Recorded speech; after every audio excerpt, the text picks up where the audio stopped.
CM Dhami की अध्यक्षता में सचिवालय में प्रदेश मंत्रिमंडल की बैठक आयोजित हुई। बैठक में कुल 12 प्रस्ताव प्रस्तुत किए गए। बैठक में पर्यावरण मित्रों, स्वच्छता नियमावली, भर्ती परीक्षाओं, ई वाहन, टैक्स माफी, पर्यटन योजनाओं और पेंशन जैसे विषयों पर महत्वपूर्ण निर्णय लिए गए। वहीं धामी कैबिनेट ने 12 प्रस्तावों पर मुहर लगाई है। देहरादून में पेट्रोल डीजल वाली गाड़ियां कन्वर्ट होंगी और सीएनजी वाहनों को ईवी में कन्वर्ट किया जाएगा। तो कमर्शियल गाड़ियों के कन्वर्ट होने पर पैसा मिलेगा।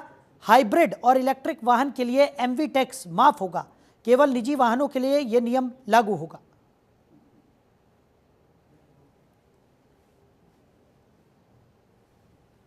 और हमने 100 से ज्यादा नकल के मामले में भ्रष्टाचार को पूरी तरह से खत्म किया है और नकल माफियाओं को जेल की सलाखों के पीछे भेजा है। तो हरिद्वार जमीन घोटाला जैसे ही संज्ञान में आया, तत्काल हमने जांच आई और जांच की रिपोर्ट आते ही भूमि विक्रेताओं के बैंक खातों को अधिकारियों को सस्पेंड किया गया। देवभूमि में भ्रष्टाचार को कतई बर्दाश्त नहीं किया जाएगा।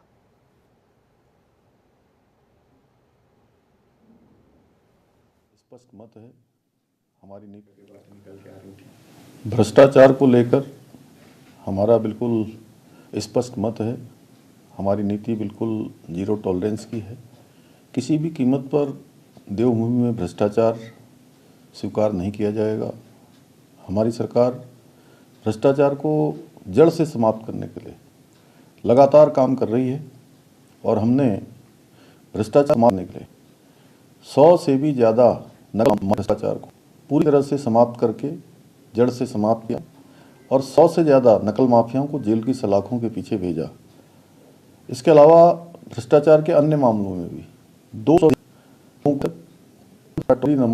टोल फ्री नंबर पर शिकायत पर गिरफ्तार किया गया। द्वारा नगर निगम में खरीद घोटाला जैसे ही मेरे संज्ञान आया, तत्काल हमने शासन से एक वरिष्ठ अधिकारी के नेतृत्व में जांच बैठाई, जांच दी और की रिपोर्ट आते ही भूमि पे खातों सीज किया है। उधर जमीन खरीद घोटाले पर सरकार ने अफसरों पर बड़ी कार्रवाई की है। हालांकि विपक्ष निलंबन की कार्रवाई को नाकाफी बताते हुए सरकार को घेर रहा है। हरिद्वार के देव चौक पर कांग्रेस ने जिसमें कांग्रेस प्रदेश अध्यक्ष करण महारा शामिल हुए। करण महारा ने कहा कि सरकार ने डीएम, पूर्व नगर आयुक्त और एसडीएम पर कार्रवाई की है। हालांकि इस मामले में और दूसरे बड़े अधिकारी भी शामिल हैं, उन पर भी कार्रवाई होनी चाहिए। करण महारा ने कहा कि भ्रष्टाचार का एक मामला खुला है, जबकि कई और भ्रष्टाचार के मामले खुलने अभी बाकी है।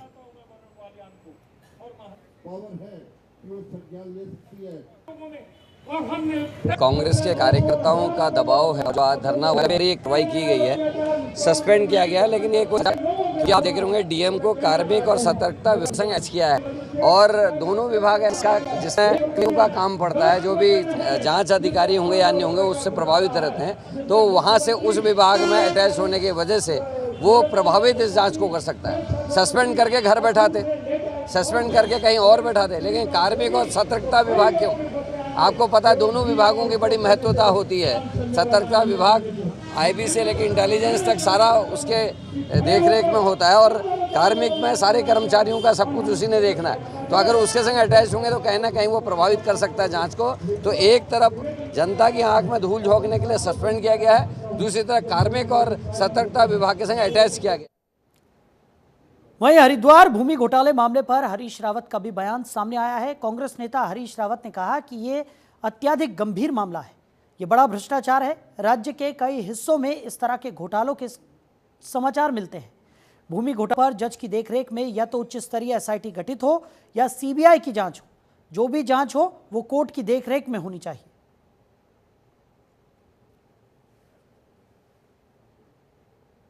ये अत्यधिक गंभीर मामला है, ये खुला भ्रष्टाचार है और एक बड़ा भ्रष्टाचार है। जो बात सामने आई है टिप ऑफ द आइसबर्ग है, और भी बहुत सारे वहां ऐसे घोटाले हुए हैं और राज्य के कई हिस्सों में इस तरीके के घोटालों के समाचार हैं। तो ये भूमि घोटालों पर जो है जुडिशरी की देखरेख में, जज की देखरेख में एक जो है या तो उच्च स्तरीय एसआईटी गठित हो या जो है सीबीआई की जांच हो। लेकिन जो भी जांच हो वो जो कोर्ट की देखरेख में होनी चाहिए।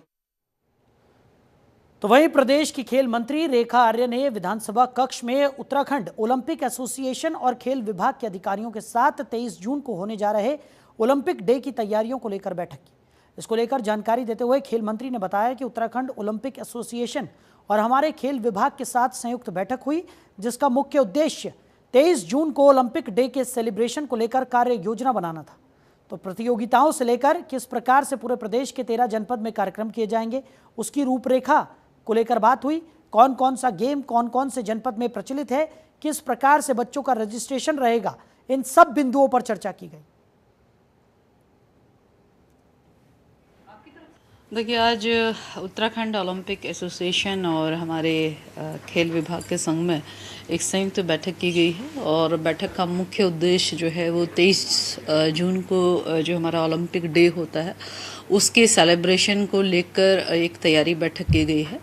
अभी बहुत सारे बिंदु चर्चा का हिस्सा बने हैं, जिसमें प्रतियोगिताओं से लेकर किस प्रकार से पूरे प्रदेश भर में 13 जनपदों में कार्यक्रम किए जाएंगे उसकी रूपरेखा की अभी चर्चा की गई है। अभी फाइनलाइज नहीं किया गया है किस किस प्रकार की प्रतियोगिता कौन कौन से जनपदों में रहेंगी, कौन कौन सा गेम कौन कौन से जनपद में प्रचलित हैं, किस प्रकार से ओपन एंट्रीज रहेंगी, किस प्रकार से बच्चों का रजिस्ट्रेशन रहेगा, किस प्रकार से हमारे चाहे वो राष्ट्रीय अंतर्राष्ट्रीय स्तर के खिलाड़ियों को फाइनल डे यानी कि 23 तारीख को समापन के समय में किस प्रकार से किन किन को आमंत्रण रहेगा, इन सब बिंदुओं पर आज चर्चा की गई है। देखिए, आज उधर केदारनाथ धाम में सीजन की पहली बर्फबारी हुई, जिससे भक्तों में खुशी की लहर दौड़ गई। बर्फ की सफेद चादर से ढके मंदिर परिसर और आसपास की पहाड़ियों के अद्भुत दृश्यों को देखकर श्रद्धालु झूम उठे। कड़ाके की ठंड के बावजूद बड़ी संख्या में तीर्थयात्री भगवान के दर्शनों के लिए धाम पहुंचे हुए हैं। हर हर महादेव के जयकारों की गूंज धाम में हर ओर सुनाई दे रही है।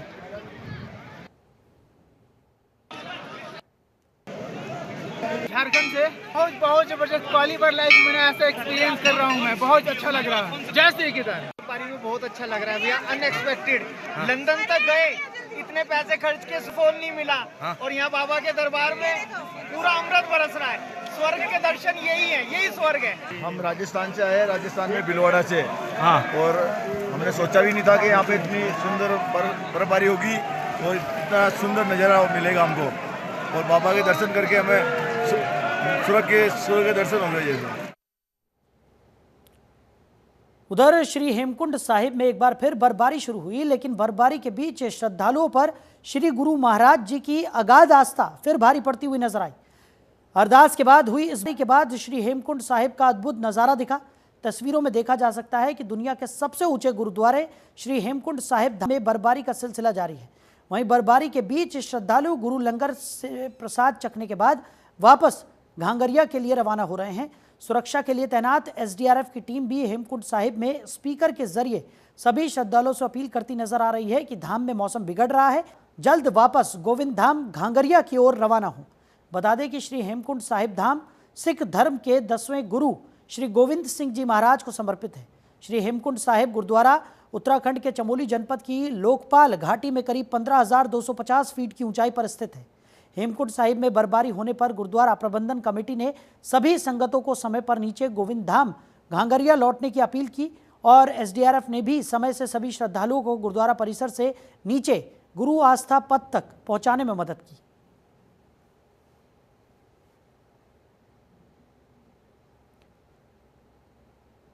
उधर पौड़ी जनपद में मौसम विभाग के येलो अलर्ट जारी होने के बाद पौड़ी, टिहरी और हरिद्वार के अलग अलग स्थानों पर बिजली चमकने और तूफान के साथ 30 से 40 किलोमीटर प्रति घंटे की रफ्तार से तेज हवाएं चलने की संभावना जताई गई है, जिसको देखते हुए जिला प्रशासन भी अलर्ट मोड पर आ गया है। वहीं मौसम विभाग की जारी चेतावनी पर जिलाधिकारी ने सभी संबंधित विभागीय अधिकारियों को अलर्ट मोड पर रहने के निर्देश दे दिए हैं।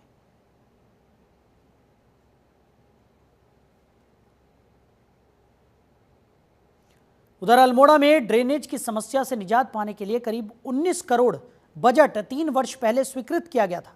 बरसाती सीजन दस्तक देने को है, लेकिन नालों का निर्माण कार्य अभी तक अधूरा है। अधिकारियों के अनुसार 11 अन्य नालों पर कार्य जारी है, जबकि 17 नाले अतिक्रमण और पाइपलाइन बाधाओं के चलते लंबित हैं। नगर निगम के मेयर ने कहा कि विभाग को निर्देश दिए गए हैं कि बरसात से पहले निर्माण कार्य को हर हाल में पूरा किया जाए। हालांकि ज़मीनी हकीकत यह है कि इस समय कम काम हुआ है और काम अधिक बचा हुआ है।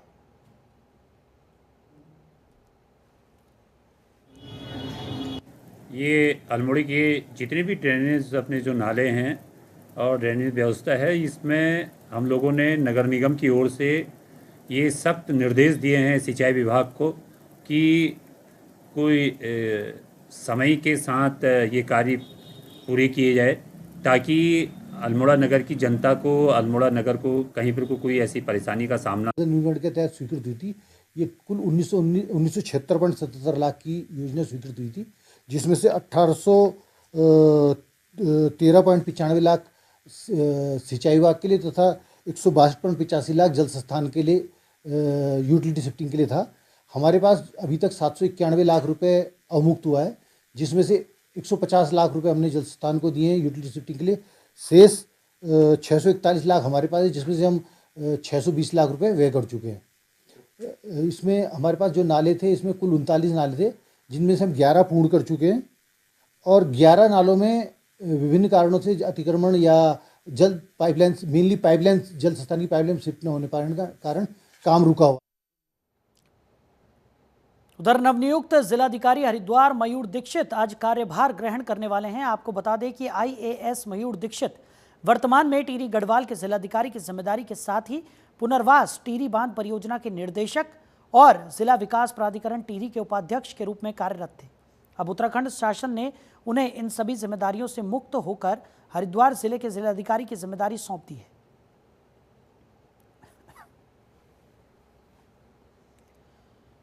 वहीं थराली विकासखंड सभागार में अपर जिला अधिकारी की अध्यक्षता में जिला स्तरीय तहसील दिवस का आयोजन किया गया। तहसील दिवस के मौके पर उप जिलाधिकारी, तहसील थानाध्यक्ष समेत अन्य विभागों के अधिकारी कर्मचारी मौजूद रहे। तहसील दिवस पर सड़क, स्वास्थ्य जैसी बुनियादी सुविधाओं की समस्या के साथ ही बिजली पानी के मुद्दे पर भी काफ़ी ज़्यादा चर्चा हुई। तहसील दिवस पर फरियादियों की कुल 41 शिकायतें मिली, जिनमें से कई शिकायतों का मौके पर ही निस्तारण कर दिया गया। NPCC मामला है, उसमें भी कहा है लिस्ट इसको ठीक कर ले, उसको ऐसे कुछ स्थायी मामला है। बारिश आ रही है, बहुत ध्यान रखते हुए नालियाँ बंद हैं, लाइटें गड़बड़ हैं, ठीक कराने कहा गया है पंचायत से। और जो जिस विभाग की रोड है, मान लीजिए रोड है, NPC रोड है या फिर निशाई रोड है, उनको कहा गया है कि आप इसको जो है टाइम से समय के अंदर साफ कराएंगे। NPCC मामला है, उसमें भी कहा है लिस्ट इसको ठीक कर ले, उसको ऐसे कुछ स्थायी मामला है। बारिश आ रही है, बहुत ध्यान रखते हुए नालियाँ बंद हैं, लाइटें गड़बड़ हैं, ठीक कराने कहा गया है पंचायत से। और जो जिस विभाग की रोड है, मान लीजिए रोड है, NPC रोड है या फिर निशाई रोड है, उनको कहा गया है कि आप इसको जो है। तो गंगा दशहरा और निर्जला एकादशी स्नान पर्व के लिए पुलिस ने यातायात प्लान जारी कर दिया है। तो यातायात व्यवस्था को सुचारू रखने के लिए पुलिस प्रशासन ने बाहरी राज्यों से आने वाले वाहनों के लिए रूट प्लान मैप तैयार किया है, जिसके चलते सभी मार्गों का डायवर्जन कर यातायात व्यवस्था को व्यवस्थित किया जा सकेगा। आपको बता दें कि गंगा दशहरा और निर्जला एकादशी स्नान पर्व में यातायात का दबाव बढ़ने पर भारी वाहनों को बॉर्डर पर ही रोक दिया जाएगा। ऋषिकेश से केवल एग्जिट के लिए प्रयोग किया जाएगा। टोल प्लाजा पर वाहन के एग्जिट का दबाव बढ़ने पर एग्जिट के लिए नहर पटरी का प्रयोग किया जाएगा।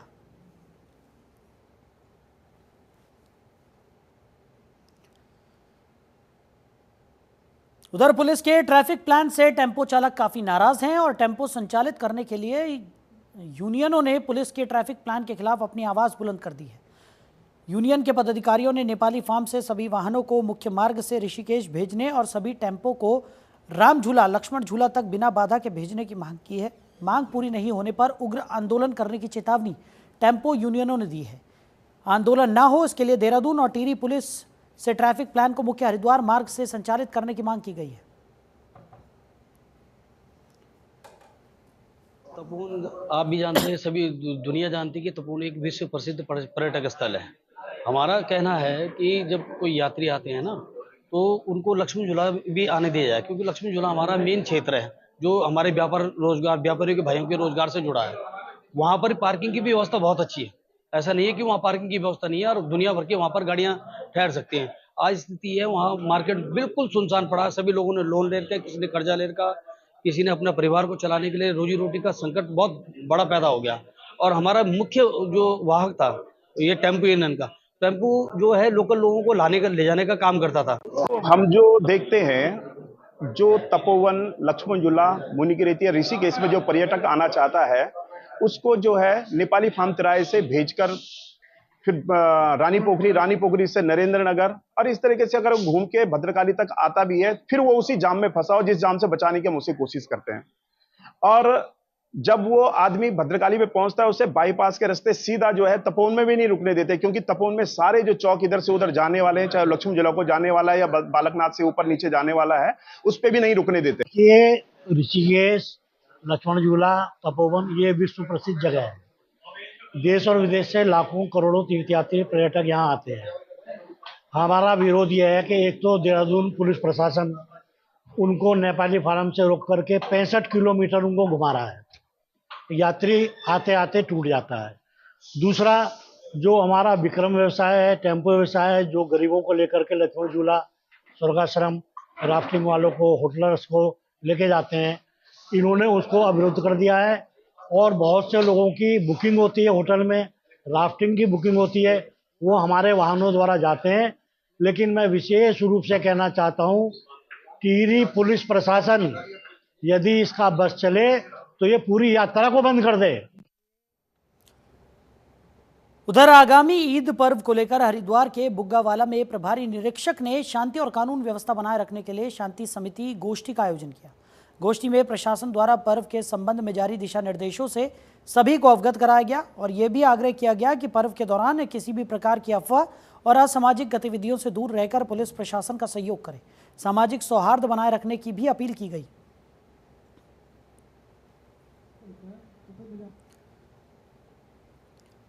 वहीं श्रीनगर बाजार में हुड़दंग और तेज आवाज में बुलेट चलाने से मना करने पर धारदार हथियारों से जानलेवा हमला करने वाले 7 आरोपियों को पुलिस ने त्वरित कार्रवाई करते हुए रुद्रप्रयाग के पास जवाड़ी बाईपास से गिरफ्तार कर लिया। आरोपियों के पास से 3 तलवारें बरामद हुई हैं। पुलिस ने बुलेट बाइकों को भी सीज किया है।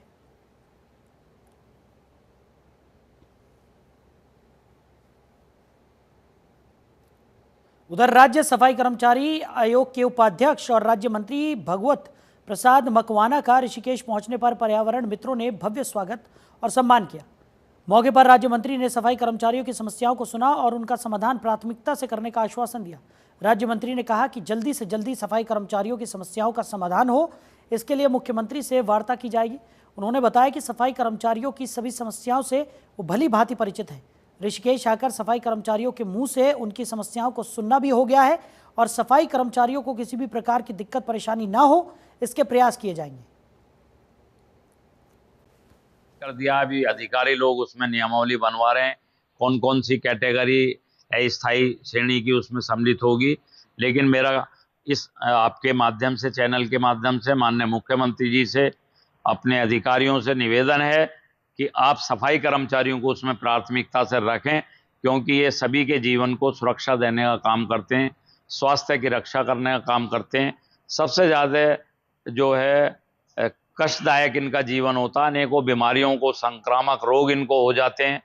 तो उस दिशा में सरकार मानवीय दृष्टिकोण रखते हुए निकाय के कर्मचारियों को उसमें अवश्य सम्मिलित करे। जो मोहल्ला स्वच्छता समिति आउटसोर्स कर्मचारी हैं, हमारे नाला गैंग, रात्रिकालीन, अलग अलग नामों से जो कर्मचारी रखे हुए हैं, उनको भी नियमितीकरण किया जाए, उनके पद बहाल किए जाएं। कर दिया।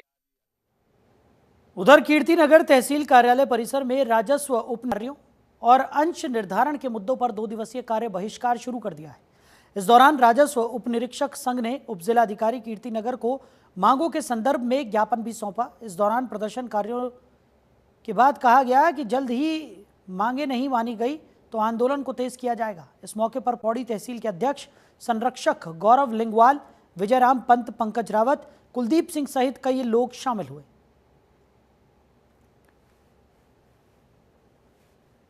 अभी वर्तमान में राजस्व निरीक्षक, उप निरीक्षक और सेवक संघ 2 सूत्रीय मांगों को लेकर धरना प्रदर्शन पे बैठा हुआ है। 2 मांगों में मुख्यतः हमारी पहली मांग ये है कि माननीय उच्च न्यायालय ने जो आदेश दिया था विगत वर्ष मई में, उसको लागू किया जाए। और 1 साल के भीतर सरकार ने कहा था कि हम समस्त क्षेत्रों में राजस्व पुलिस को हटाकर रेगुलर पुलिस को हस्तांतरित कर देंगे। किंतु स्थिति ये है कि आज 3 जून हो गया और अब तक स्थिति में कोई सुधार नहीं आया। अभी भी वो कार्य राजस्व पुलिस द्वारा ही किया जा रहा है। हमारी जो आज 2 दिवसीय धरना कार्यक्रम है, ये सबसे पहले पुलिस कार्य के संबंध में और उसके साथ एक हमारा अभी सरकार का नया कार्यक्रम चल रहा है अंश निर्धारण, जो कि कृषक का अब धरती से चले गए, ये अंग्रेजी जो व्यवस्था हमें ला दी गई है उसका बोझ हमें आज भी ढोना पड़ रहा है। कहाँ आप ये लगा लो, पुलिस तो एक बल है और हमारे जो अधिकारी हैं वो हमसे पुलिस कार्य की तमन्ना एक सिंगल मैन से करते हैं। कल पटवारी लोगों ने मिलकर हमें ज्ञापन दिया था कि 2 विषय के ऊपर दिया था। एक तो राजस्व क्षेत्र, राजस्व पुलिस का कितना भी क्षेत्र है उसने अपना कार्य 2 दिन के लिए स्थगित करते हुए संबंधित पुलिस को स्थानांतरण करने का मांग की थी।